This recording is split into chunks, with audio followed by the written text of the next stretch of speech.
This image of Jayce looking at the result of his actions is pretty important for this video, so keep it in mind. Speaking of keeping things in mind, ever since I finished rewatching Arcane, there's been one idea burning brightly in the back of mine.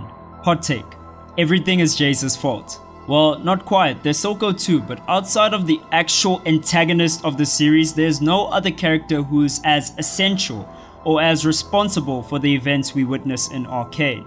He's a driving force. In fact, most of the story doesn't even happen if he wasn't conducting unauthorized experiments with magic crystals.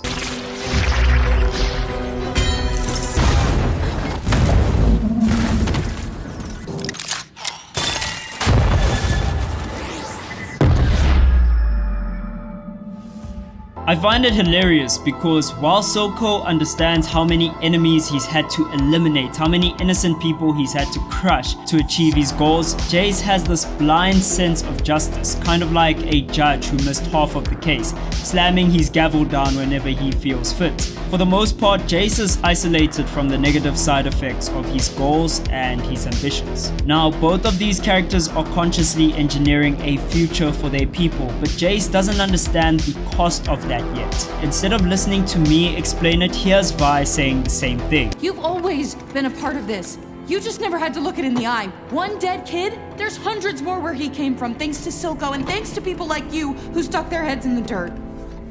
Riveting. Jayce's tragic quality is that he's a good person who makes a lot of for the greater good type decisions. Naturally, this puts him at ends with pretty much every character he interacts with at some point. His good intentions ironically end up offending or even hurting the people closest to him. This is over. Not for me. Take those off.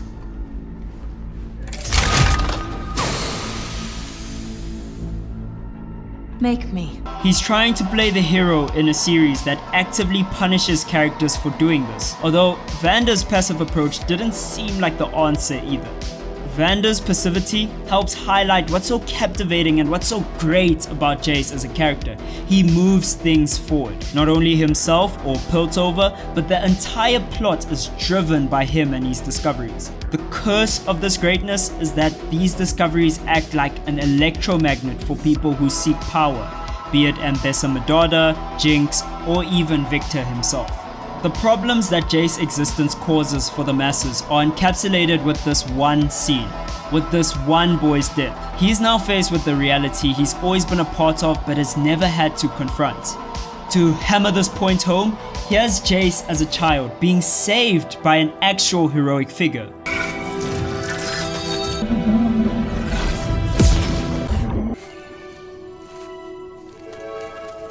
This death breaks him because by killing this child, he's gone against all of his initial reasons to work or to do anything he's been doing over the past few years. We lost ourselves, lost our dream.